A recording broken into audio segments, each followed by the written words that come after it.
किसान भाइयों नमस्कार। Agriculture with Pramod YouTube channel में आपका स्वागत एवं अभिनंदन है। आज इस वीडियो के माध्यम से किसान भाइयों को पशुओं के लिए वर्ष भर उपलब्ध होने वाले हरे चारे नेपियर घास की खेती के बारे में जानकारी प्रदान करेंगे। किसान भाइयों, आदिकाल से कृषि के साथ पशुपालन का बराबरी का नाता रहा है। बिना पशुपालन के खेती बाड़ी अधूरी है। सफल किसान वही है जो खेती के साथ साथ पशुपालन भी करता है। पशुपालन के लिए हमें पौष्टिक हरे चारे की आवश्यकता होती है। पशुओं के लिए ऐसे चारे की आवश्यकता है जो पौष्टिक हो, सुपाच्य हो, उगाने में आसानी हो और वर्ष भर पशुओं के लिए हरा चारा सुगमता से उपलब्ध हो। ये सभी गुण नेपियर घास में मिलता है। किसान भाइयों, नेपियर घास को हाथी घास के नाम से भी जाना जाता है। नेपियर घास की खेती बहुत आसान है। इसे कोई भी किसान आसानी से कर सकता है। सबसे अच्छी विशेषता इसकी ये है कि एक बार बुआई करने पर 5 से 7 वर्ष तक हरा चारा प्राप्त होता रहता है। हर साल बुआई नहीं करनी पड़ती है। किसान साथियों, दिसंबर जनवरी के महीने में जब ठंडक अधिक पड़ता है तब नेपियर की फसल से चारा कम प्राप्त होता है। उस समय चारा लगातार प्राप्त करने के लिए नेपियर घास के लाइनों के बीच में जो जगह होता है, गुड़ाई करके हम उसमें बरसीम की बुआई अक्टूबर माह में कर देते हैं, जिससे ठंडक के समय बरसीम से चारा प्राप्त होता है।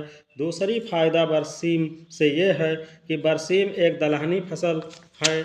इसकी जड़ों में राइजोबियम ट्राइफोलियाई नामक बैक्टीरिया पाए जाते हैं जो वायुमंडल से नाइट्रोजन लेकर जमीन में एकत्र करती हैं, जिससे नेपियर की फसल में नाइट्रोजन कम देना पड़ता है।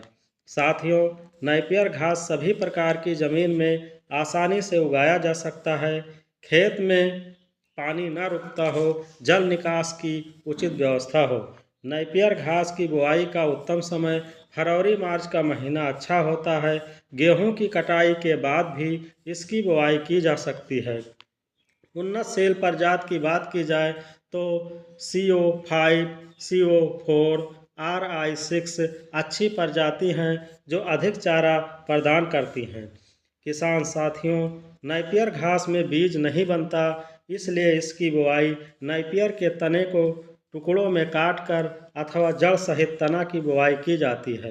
बीज के लिए तने का टुकड़ा बनाते समय ध्यान देना है कि तने के टुकड़ों में 3 गांठ अवश्य होना चाहिए। बुआई के समय तने को तिरछा करके 1-2 गांठें जमीन के अंदर बोना चाहिए। नेपियर की बुआई लाइनों में की जाती है। लाइन से लाइन की दूरी 3 से 4 फीट और पौध से पौध की दूरी 2 से 3 फीट रखी जाती है। 1 बीघे में लगभग 2500 3 गांठों वाले टुकड़ों की आवश्यकता होती है। किसान भाइयों, नेपियर घास का बीज आप अपने नज़दीकी कृषि विज्ञान केंद्र से आसानी से प्राप्त कर सकते हैं। खेत की अच्छी तरह जुताई करके मिट्टी भुरभुरी कर लेना चाहिए। बुआई के समय अंतिम जुताई पर 10 कुंटल गोबर की सड़ी खाद, 10 किलोग्राम नाइट्रोजन, 5 किलोग्राम फास्फोरस प्रति बीघा डालना चाहिए। बुआई के तुरंत बाद सिंचाई अवश्य करना चाहिए। आवश्यकता अनुसार 10-15 दिन पर सिंचाई करते रहना चाहिए। बुआई के 60 से 70 दिन बाद नेपियर घास कटाई योग्य हो जाता है। 1 बीघे से लगभग 200 कुंटल तक चारा प्रति वर्ष प्रति बीघे से प्राप्त होता रहता है। किसान भाइयों, नेपियर घास की बुआई अवश्य करें और अपने पशुओं को स्वस्थ रखें। इसी तरह और नई जानकारी प्राप्त करने के लिए वीडियो को सब्सक्राइब एवं लाइक ज़रूर करें। फिर मिलेंगे नई जानकारी के साथ, तब तक के लिए धन्यवाद।